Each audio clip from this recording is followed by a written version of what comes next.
C'est une vie. C'est presque, enfin, une moitié de vie pour nous. Ouais, vous pouvez imaginer 20 ans. C'est beaucoup de choses. Ça montre combien la musique nous a accompagnés dans le temps. Et elle a réellement accompagné nos vies. Beaucoup de choses que nous avons individuellement vécues.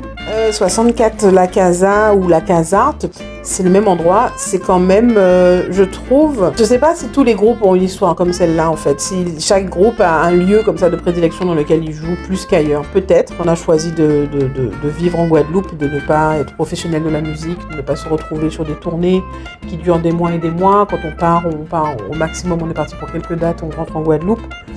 Ça fait que la musique, on la joue d'abord pour notre pays, quoi. C'est ça que ça signifie, en fait, avant tout.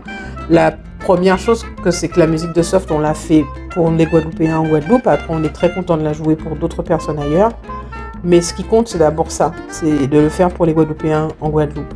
C'est-à-dire de s'inscrire dans les lieux, dans le patrimoine guadeloupéen.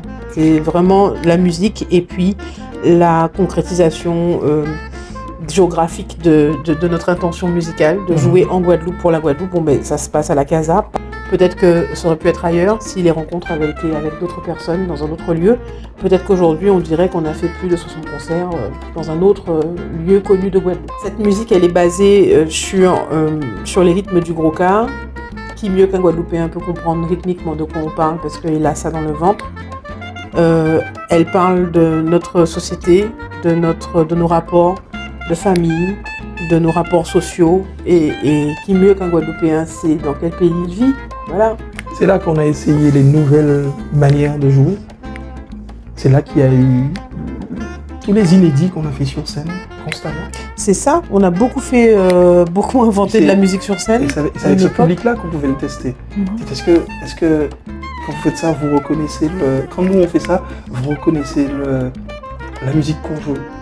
Et la réponse, elle était positive, souvent, c'est ce qu'on perçoit, mais en tout cas, on avait la réponse du public pour lequel on avait conçu cette musique et qui était en mesure de l'entendre. On se dit, ok, on avait.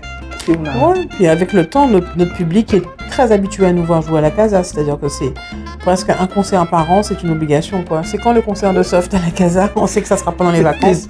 Oui, c'est ça, l'ouverture des vacances. Des fois, c'était la fermeture. Des fois, c'est l'ouverture, la fermeture. En tout cas, là, cette année, c'est l'ouverture. Et il y en a toujours un au minimum. Ça indique la permanence la survie d'un projet.